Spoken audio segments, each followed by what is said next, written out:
Hello, my name's Justin McClure, and I'm here today with Will Sloan. And you're listening to the Important Cinema Club. And today, we're going to go back to the best year in cinema history, right, Will? That's right. 1939. Right? 1939? Or is it 2007? What was in 2007? Oh, well, that was the year of There Will Be Blood and No Country for Old Men also. Wow, do people still say, like, There Will Be Blood is my favorite movie of all time? I think it's been perhaps succeeded in people's estimations by future Paul Thomas Anderson films. But those are years that I often hear brought up as, oh, those were a great movie year. But in particular, because now we're at the 20th anniversary of this year. Mm-hmm. In fact, there's a new book out called Best Movie Year Ever. Yes. With periods after every word. How 1999 blew up the screen. This is a year that is particularly brought about. TIFF recently did a retrospective, which was very easy to go, okay, what were the movies that people were talking about? And looking at that list of films didn't really fill me with that much, oh yes, 1999 was the best year in film. Right. Inspector Gadget, Stuart Little. Yep. Dogma. I saw Stuart Little in theaters, and I was baffled, as I was probably a little bit old for it, because I was 12 at the time. I didn't find it all that confusing. Yeah. Wait, how did the mouse get born? What kind of sexual act had to happen? They were having sex in one of those, like, the fly machines. Yeah, and a that's mouse right. went into the other one. So before getting into some theories about why 1999 is this famous year, here is a list of titles. Being John Malkovich, Election, The Virgin Suicides, Three Kings, The Sixth Sense, Eyes Wide Shut, Magnolia, The Insider, Office Space, The Talented Mr. Ripley, The Iron Giant, and then when we go to maybe the second tier, not necessarily in terms of quality, but in terms of renown, Toy Story 2, Existenz, Galaxy Quest, All About My Mother, Princess Mononoke, Ghost Dog, The Limey, South Park, Bigger, Longer, Uncut, Rosetta, The Straight Story, and The Boondock Saints. Oh man, it's sobering to consider that South Park Bigger, Longer, Uncut came out in 1999. Does that make you feel old? Yep. This was, of course, a year of certain seismic cultural events. There was Stanley Kubrick's final film. There was the Blair Witch Project, which heralded a new era of digital filmmaking. And who could forget Star Wars Episode 1, The Phantom Menace. Me? I didn't even remember it came out in 1999. It was the highest grossing movie of the year. Wow. And who could forget the Best Picture winner that year, American Beauty. Oh, yes, American Beauty. The best film of the year. Do people still revisit it and go, yes, it is good? God, who knows? I don't know. Perhaps there are children out there who see that bag twirling in the wind. Well, I remember that joke from Family Guy. Yeah. So, 1999, we decided to pick two main movies I think we want to focus on. Fight Club and The Matrix. Yes, and, when I was thinking about why this year, there are a couple of reasons, and we can see this in the two films we talked about today. This was a year when a certain generation of auteurs were hitting their stride. So Alexander Payne, Paul Thomas Anderson, Sofia Coppola, Spike Jonze, David Fincher, Lillian Lana Wachowski, a lot of those like Sundance kids, Rebels on the Backlot people. And I think that one of the reasons that the films we're going to talk about were big successes, and it actually kind of like stems outward from my thesis I'm going to throw on the table. Dissatisfaction with everything being okay. Because if you look at Fight Club, if you look at The Matrix, even if you look at stuff like American Beauty, that's what those films are about. Well, all three of the movies you mentioned feature a scene where the protagonist is in their boss's office and they have a difficult conversation with that boss. And they all have a white-collar job. All the movies are, or a lot of the movies are set sort of in suburbia in some way. Eyes Wide Shut is now newly relevant because of the Jeffrey Epstein thing. Like, there's this feeling in a lot of these movies, this ambient feeling of something is not right. Yeah, well, I have everything that society has told me should make me happy. Why am I not happy? And then it's like, oh, well, it's because you're not fighting people, or it's you're in the Matrix, or, I don't know, you're Kevin Spacey. Or you should work a fast food job and try to have sex with a teenager. Yeah, feel alive again until you realize, oh, what I had was really true and happy. That's right. So had you revisited the Fight Club in the last few years? This was my third time seeing it. My first time was, of course, in my parents' basement.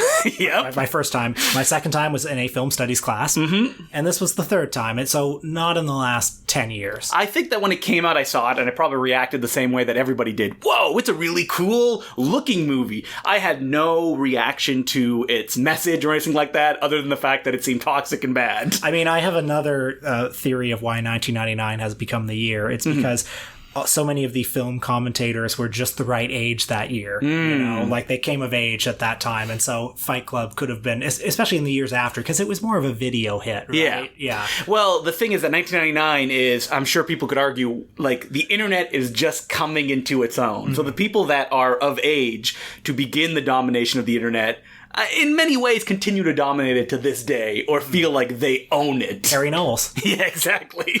So film like Fight Club, I mean, I don't think it's left the cultural conversation because it's always kind of there, but it's rare that you meet somebody who's like, Fight Club's my favorite movie. Well, it's rare that we meet it. I was going to say that. I see it on Letterboxd all the time. When you look at favorite film, then Fight Club is up there. And, you know, rewatching the film, I think it's very obvious why people react to it. It is, you know, what you think of like, whoa, this is good cinema. Like, it's a puzzle box movie. There's all like little hints for you to discover. The camera's swooping and swirling all over the place. There's very stylized performances by people like Helena Bonham Carter and Brad Pitt. It's like, yes, this is the good movie. And like, if you're discovering what a movie is, it's one of those movies that I imagine can make you feel like, oh, there's a director present here. There's somebody guiding this. And it's also a movie where the tone of it is kind of like, hey, you and me, we see through this facade, right? Well, that's what The Matrix is as well, and American Beauty and all those other movies, is that people, if they're miserable, what they want is like, oh, I am the smarter one. Yeah. I'm smarter than everybody. I mean, that's what the internet is, right? You know, if you're a 14-year-old boy in your parents' basement in suburbia, it's like, don't worry, it's not just you. This is fucked up, right? Even though at the end of Fight Club, it's like, yeah, it's fucked up, but the path that this leads down is worse, if not the same. Yeah, I mean, I found it interesting revisiting Fight Club. I mean, do we have to synopsize it? Ed Norton is just a miserable IKEA buying, condo owning loser who just wants to die. He's like in a plane. He's like, oh, I wish this plane would just crash. Life is so perfect for him, and he wants to get in touch with baser, realer feelings. Yeah, he can't sleep. Yeah, because he has everything that he would want, he's still miserable. Too happy. Yeah. And then, so he decides to start going to support groups for various things, whether it's alcoholism or testicular cancer. I mean, the movie's relationship with masculinity, I think, is I don't know how much I like it. Because I find the movie like a little snide towards the testicular cancer people. Look at them. They're a joke, aren't they? Like Meatloaf is in the movie playing like an ex-wrestler who, because he doesn't have testosterone, he develops like large man breasts. I don't know. I find it like unpleasant. I don't like it. And you know, a lot of this movie, like the muddled politics of this movie are that it's, I guess, sort of against capitalism, kind of.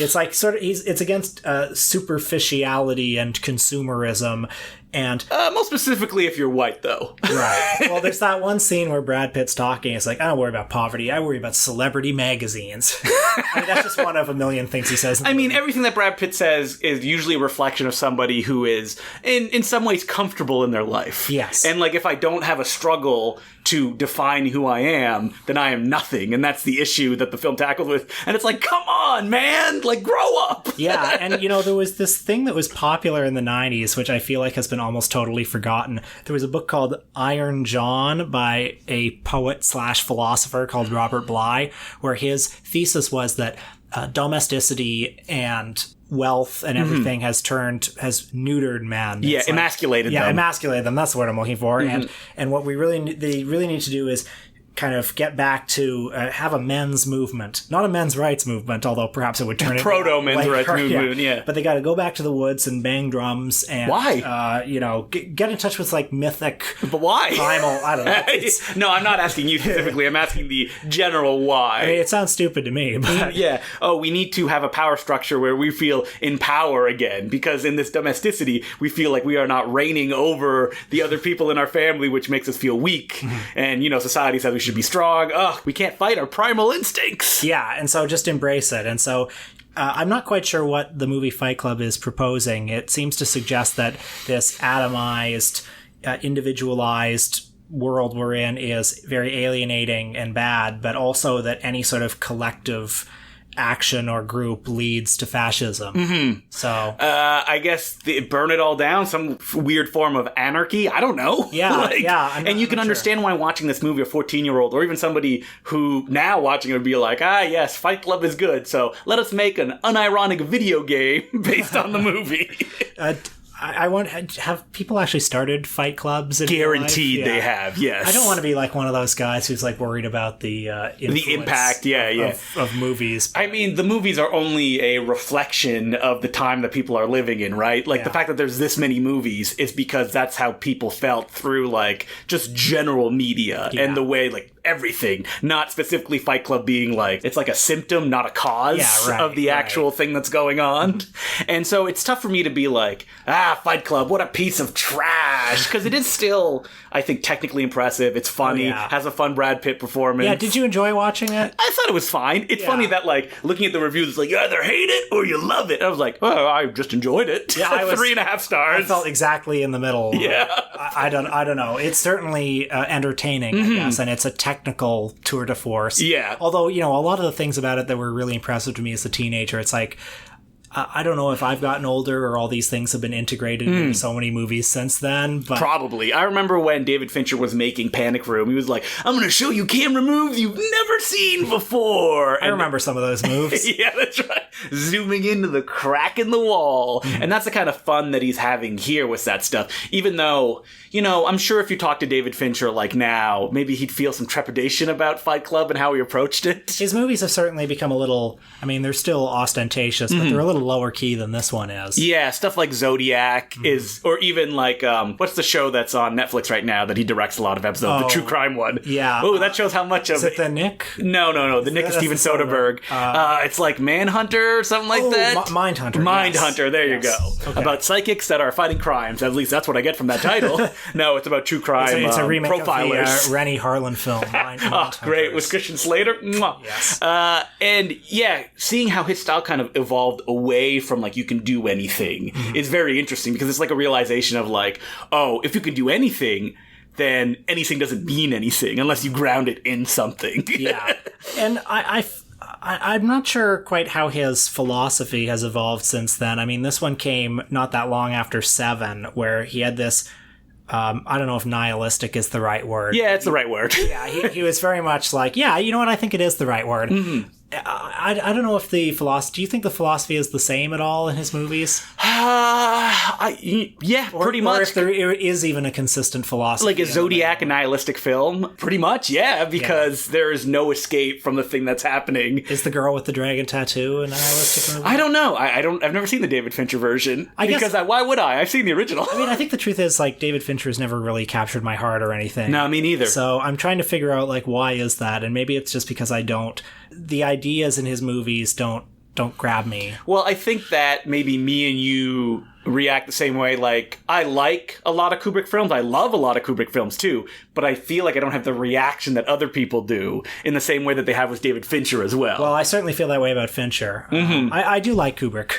Wait, please don't get on me. I know. The thought police are coming after me. No, but I like David Fincher as well. But I see the same, like when people talk about both of them, they tend to use the same like analytical arguments, which is like, look at this precision, right? Oh, yeah. Fincher has the same stories that Kubrick had. He did 113 takes on something because he wanted it perfect. Unbearable. Awful. Yeah. It's funny that like now the thing that I react to most when I watch movies is that directorial intent, but it's almost the exact opposite of Fincher, which is like less of a show-offy, more of a like, all right, this is what it is. Like Soderbergh, like you go in, you do it fast, you just have a way that you want to approach it. Yeah. That's what interests me, not perfection. Perfection to me is like sterile, and it doesn't really mean anything. Yeah. While in the moment is much more interesting, which is I think that's why me and David Fincher, I can like his stuff, but I'm not going to be like, Alien 3, the masterpiece that never was. Yeah. Are there people like that? Yeah. Okay. Oh, Garrett, I can, on the internet, does anybody think Alien 3 is the best Alien movie? You will get a bunch of replies. Right. What am I saying? I'm an idiot. So Fight Club, it's funny that we're like kind of like on a medium level where it's not like, what a travesty. And we're not, oh yes, it is the gem that it was when it was released. Yeah. You know what? It's a gem for any 14-year-old boy who, like you said, is in a basement in suburbia needs something to reflect like, yes, rebellion. Let's put dicks in family films. What does that mean? Oh my God. It doesn't mean anything. Okay, that scene I think is like emblematic of what's wrong with the movie. It's just kind of a scatter shot. Yeah. So much of it's just a scatter shot assault with no real no real agenda. Yeah, like demagnetizing VHS tapes. Yeah. It's like, okay. Yeah, who gives a shit? Yeah. Ooh. All right. But and hey, we really stuck it to those overweight women by making soap out of their fat. yeah. Selling it back to them. Woo! I guess they don't know. They just get good soap out of it. Yeah. So I guess it's the kind of prankery that when you're 12 is really fun, which is like somebody else suffers and you can laugh at them no matter who it is. Tyler Durden is Bill Hicks. Oh. Shh. All right, let's move on to The Matrix. Now, this is another one that, probably hasn't lived up to its reputation when it was released, right? Well, this is a movie that I have not seen since, I think, the year 2000. Really? But, I mean, I have seen it since 2000 because it's everywhere. Yeah. Like, it's on TV all the time. You see clips from it all the time. Yeah, it has been kind of absorbed into action filmmaking and what's cool and defined it for almost 10 years after its release. And, like so many trend-setting works, this was one that synthesized a lot of influences that had been developing for the previous 2 decades. Hong Kong action cinema, anime, cyberpunk, and much like Fight Club, it skillfully articulated this sense of malaise in the air. Like, I like to say that, the action in Matrix, which I think a lot of people, when they talk about it, that comes to define it. Like, the revolution, action cinema. It's fun to me to go, like, Yu Ping choreographed this, who's one of the best action choreographers in the world. And this is like if I went back to kindergarten and, like, did addition. Yeah, this is Yu Ping at a 5. Yeah. I mean, his skill level, like a 3. But the action in the movie works exactly the way it's supposed to be. And I think that, like, that synthesis is what people reacted to, that suddenly it feels like it works in an organic way. And because all of these disparate elements that it combines are so disparate, it feels like something very new. Yes. Like, you've never seen a soup quite like this. You've never seen... You know these elements, but you've never seen them done in a compelling, stripped-down way like this, where they all work together toward one goal. Like, the Wachowskis figured out that, if we can explain the wire work and it's not just part of the world, people will be able to swallow it better and it will be actually more impressive that way. Also, to normies. Yeah. Also, as I was watching it this time, I was reminded of that story that Will Smith turned down the role of Neo. And if he took it, Val Kilmer was going to be Morpheus, potentially. Really? I thought that they had approached Chow Yun-fat originally to play Morpheus. Perhaps. This is what Will Smith said in an interview that went viral. Val Kilmer. Val Kilmer. Hey, it was a Warner Brothers film. This is not that long after Batman Forever. You're right. Yeah. He was still riding on top. I think it was before Red Planet, even. I mean, it's tough to consider anyone but Keanu Reeves, who's kind of like, neutral affect to everything, makes him the perfect kind of centerpiece for all this. I mean, I completely agree. And as I was watching it this time, it definitely felt like this is a movie where if any one of the major elements didn't quite work. Yeah, it'd be so dissonant that it'd be like, this is a joke. Like if Will Smith had been wisecracking. Yeah. Woo! Because, this guy has to be, like, a real everyman, but he also has to convey something of the times. Like, he has to be, like, almost like the prototypical Gen X slacker guy. Yeah, slacker guy right on the edge when he doesn't know what his life is going to be, because just being like, whatever's not working out anymore. And he has to be kind of a blank slate, too, that a lot can be put onto. He's the one. Yeah, he's the one. And... looking at the Matrix Jet Li now, is the one. That's right. There isn't one multiverse. There are multiple multiverses. The idea of, like, the Chosen One narrative is such a straightforward and easily accessible one that it's interesting that they would go and unpack that in the later movies, almost as a reaction to this, where it is so, like, it's not you, it's the system that's broken, and you don't really have to make any efforts. If you're special, it'll just come to you. Something that I had always thought about this movie, which, the movie surprised me by actually answering or at least addressing my questions, was I would think, well, okay, you've got the red pill, you got the blue pill. Why wouldn't I choose the blue pill? I'm in this fake world, but since I'm living in the world, since what I do has effect in this world, since I can rise and fall in this world, since a steak tastes like a steak in this world, why not that's as real as anything. In fact, that's what Joe Pantaleone ends up thinking. Yeah, he's like, ignorance is bliss. And you know what? I'm with them.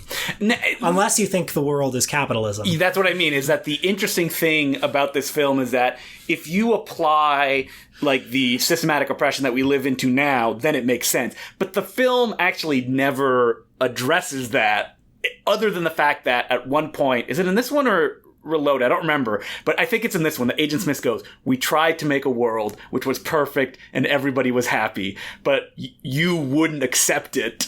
So we had to do one that was more to real life, with people at the top and like people at the bottom, and a system of oppression in place. Otherwise, your minds wouldn't accept it. Yeah, okay. So there needs to be that power structure, which I think is like a really interesting thing to inject in it. Because like you're right, even when I was a kid watching this, I was like, okay, it's awesome to know the idea of what's true, but what does that actually mean? Yeah. Right? It's like, you're living in a dream world. Okay, but if the dream world is just the world, and that there isn't like masterminds controlling everything, then it doesn't really matter, does it? It's just a version of something. Or think about this. You look at an anthill, all those ants are like working at their business, and the ants are perhaps oblivious to the fact that there's a whole society going on above them that we're enacting. But it's irrelevant to the ants because they have their own society. You know? But at the same time, we're speaking as two like middle class white guys. True. That if it was different than that, maybe we would be like, this system is rigged. If we can dismantle it and build something new, then that is better than the life that we have like that. But that's why I think the central metaphor of this movie might not click just quite perfectly, because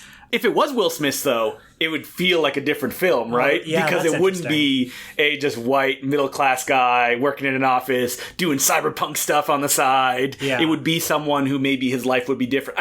I'd be curious. There would definitely be different readings to it than the one that it has, as opposed to like, essentially this white guy who's special and at the end he has superpowers, which as teenagers you react to because that's the ultimate thing, right? And it makes sense why, even though it's a hilarious misreading of the film, they're like, the red pill, the alt-right movement, which is, considering how the Wachowski sisters evolved, is the complete opposite reading of the film. Yeah. Which is, it's not about like, the truth, that we should respect gender norms and men. It's the opposite of that, is that none of that matters. Yeah.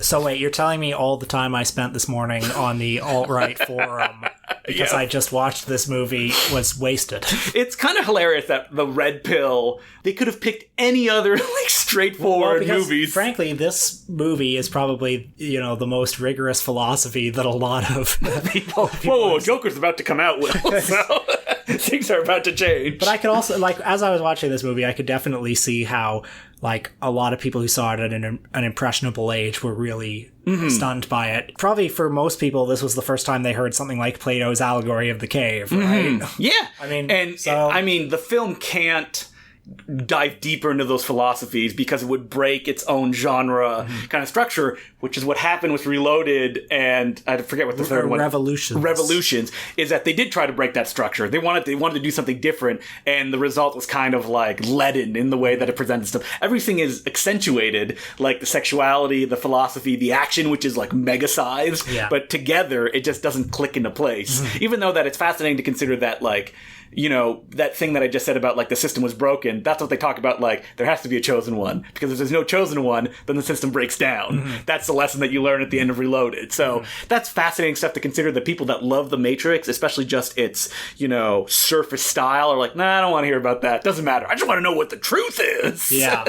And the truth was that Y2K is coming and we're all doomed. Yes, that's right. God, I forgot about that. Did you? I guess that was haunting this year in some way too, right? Yeah, the idea that maybe life would end. I mean, nobody really thought that, but the idea that, like, there's danger. Am I happy in where I am? And if I'm not, then am I not happy? So many of the movies that came out in 1999, I think, would have been unthinkable, or at least would have been extremely different, even 3 years later, because the effect that the Twin Towers falling had on the national psyche obviously was, a huge shock, and people saw that, and it was symbolic of, the world can come crashing down, right? Yeah, and post 9/11, it turned into, why am I not happy? To, it's these people that are the enemy. This is what is bad, and this is what we have to go against. Right, and also, when I think of the next famous storied movie year, 2007, which I don't think I'm making that up. I think people refer to 2007.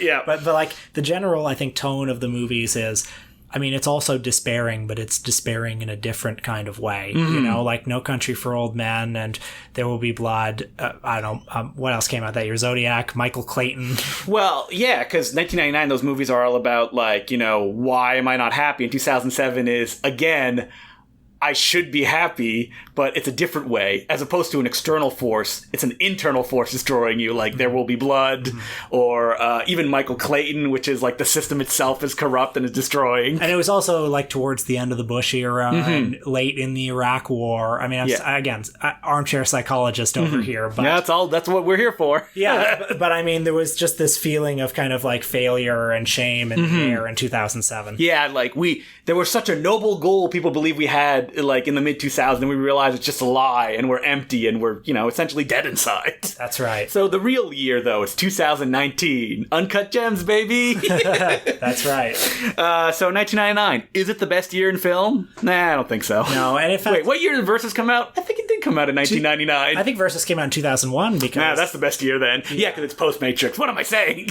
Yeah, seriously. Yeah.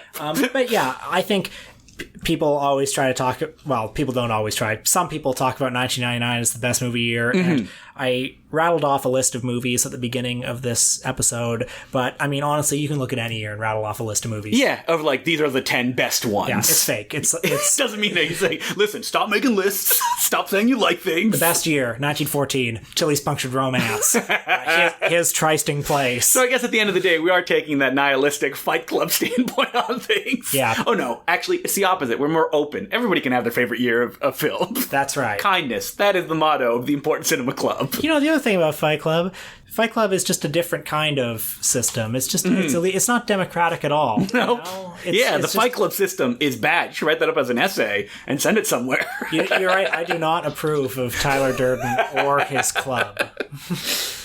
So, do we have any letters this week? Our first letter goes, Hello, Important Cinema Club. Love your podcast. Been listening to it for 2 years now. I've wanted to watch Impossible Horror for a while now, and now that I've bought my first Blu-ray player, I'm finally going to order it. But since I live in Sweden, I'm just wondering if I can view it with my Region 2 player. Yes, you can. Impossible Horror and all the Gold Ninja video releases are always region-free. There's no region locking or anything like that on it.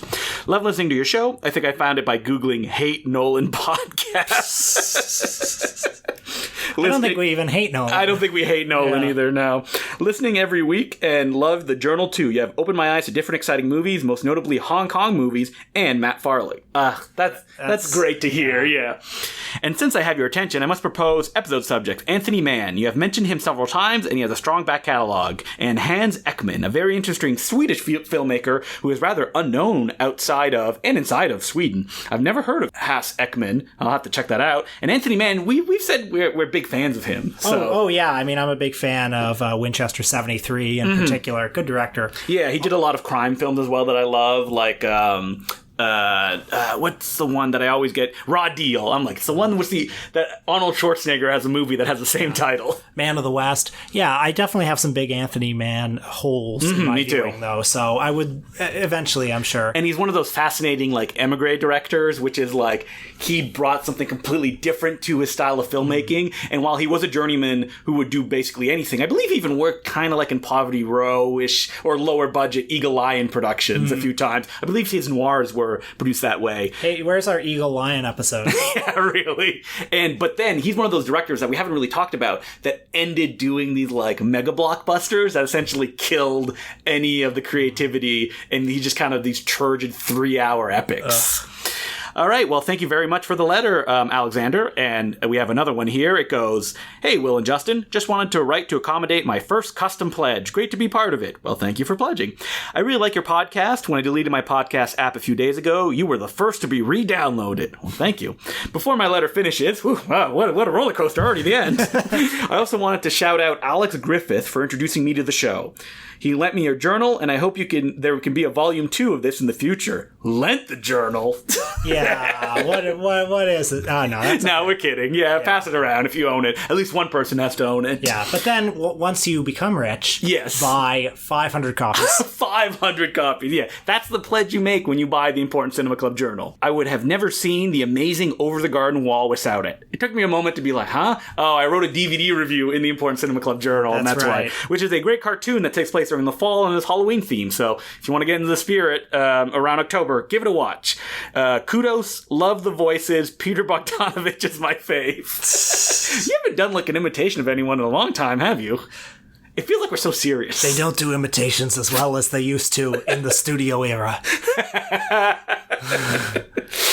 Love it. I mean, I guess your repertory is like Peter Bogdanovich, Woody Allen, and maybe a shaky Orson Welles. Yeah, probably. I don't want to do them all. You know, they have to come kind of naturally. Yeah. You know, it's like Mel Blanc. He couldn't just do a voice. He had to come to it method style. But yeah, Important Cinema Club Journal Volume 2.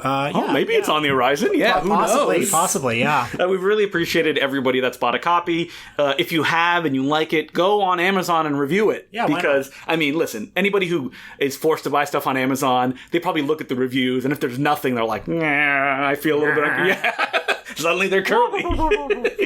Same thing if you bought the Albert Pune book. There's only 3 reviews on there. Come on, guys. I know more people bought copies than that. I'll go write a review after. Thank you. Yeah. That wouldn't seem suspect at all, but I appreciate it. On Amazon or Goodreads. Very much appreciate for everybody who picked up that book, Radioactive Dream, The Cinema of Albert Pune, and for everybody that picked up the Three Stooges Blu-ray. Yes. Three Stooges in Public Domania. By the time you're listening to this, they're about to start shipping, and they're pretty much done, and I appreciate it. And if you haven't bought one, they're still available at goldninjavideo.com, but they won't be available forever. So check that out and purchase it if you want the ultimate Three Stooges experience. So what are we doing next week, Will? Next week, we will be diving into the vast career of Tyler Perry. Tyler Perry? Are we just going to make snide jokes about it and make fun of it the entire time? Oh, no, but will we like it? Who knows? I am very interested in him, though. I mean, he's... incredibly popular. Very prolific, a real mogul. Somebody who, you know, his audience is clearly defined and it's very deep, you know? Are you going to be checking out Alex Cross, the Rob Cohen-directed Tyler Perry action vehicle? Or Gone Girl? Yeah, that's right. He's good at Gone Girl. He is good at Gone Girl. So what are we going to watch? I'm going to check out Diary of a Mad Black Woman because I've never seen that one. I've seen it. It's fun. Yeah. How Did I Get Married 2 is the one that people talk about as like the ultimate Tyler Perry experience. Like good, bad, both? I mean, good was Tyler Perry is, you know, to be discussed, probably the most extreme version of Tyler Perry's kind of filmmaking themes. I mean, this is the thing about Tyler Perry. He's really created a style, you know? He has his own grammar, basically, and that's interesting. Well, I don't want to get into it now. I'll save it until next week's episode, but that's what we're doing. And until then, my name is Justin Glue. I'm Will Sloan. Thanks for listening. So we just did a Three Stooges Blu-ray where we immersed ourselves in Stooge mania, and for Will, it wasn't enough. I actually cannot stop watching the Three Stooges. It's like all I've been watching lately.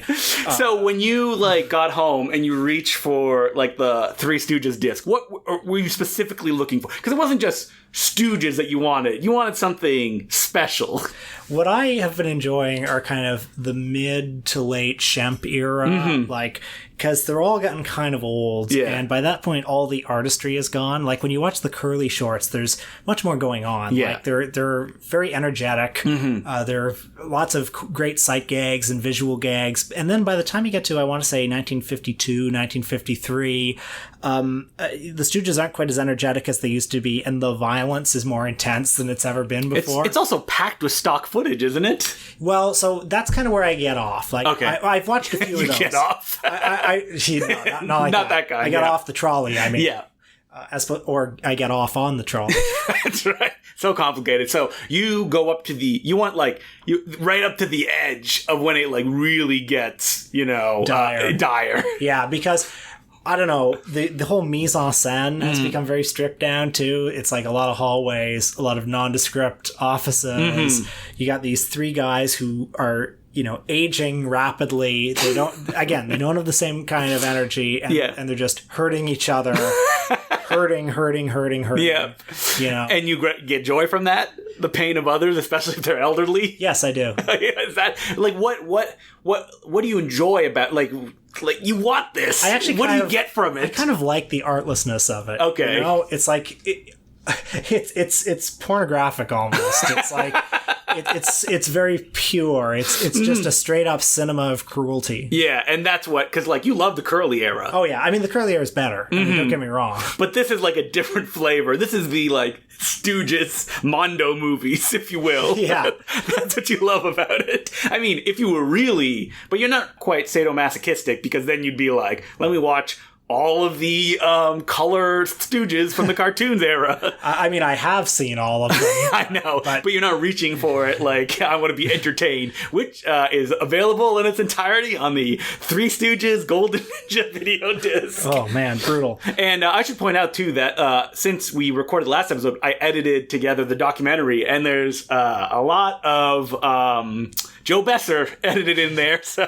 Joe Besser is somebody who I almost never revisit. Really? He doesn't even have that many shorts. He only has like 16 or 19, I think. Yeah, there's just the flavor is off. You know, the ingredients are mixed wrong. Even though we've met people who like were like knew Joe Besser outside of the Three Stooges. They knew him from the Abbott and Costello Yeah. show. Well, you're talking about one person. One person who I hope is listening right now. Yeah. I like to say, but we did find online on Facebook a Joe Besser fan club. And I smashed that join button. Did you? Yeah.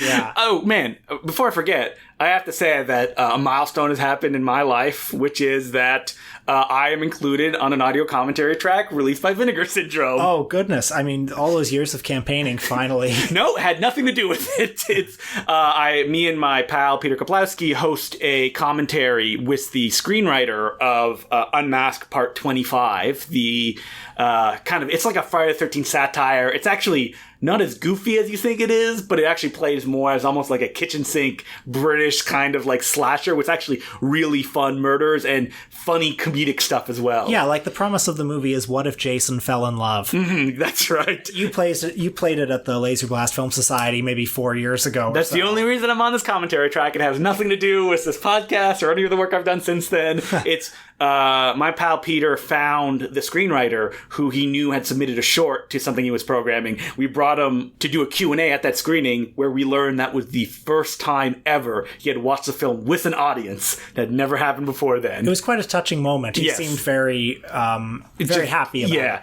Yeah. And after that, Peter stayed in contact with the screenwriter who found the negative of the film. So when he told Peter put him in contact with Vinegar Syndrome, and that's how that all happened. And I was like, I want to be on that commentary track. And it's great that it's finally coming out because this is a movie that is really like, it needs a cult following. It does. Immediately. People who like it, I think, like, love it, but it's been kind of lost. It was on VHS. It's never had a DVD release. And finally, Vinegar Syndrome, who genuinely love this movie, I can say it from, like, speaking to the people who work at the company, is giving it the respect that it deserves by putting me and Peter on a commentary track. So, hey, guys, hire me for something. Yes, please. No, continue to hire me. Well, you know what? Why don't they just hire both of us? I'll do it. Yeah, that's right. So buy a Gold Ninja Video Blu-ray and then buy the Vinegar Syndrome one, because I make no money on the Vinegar Syndrome one.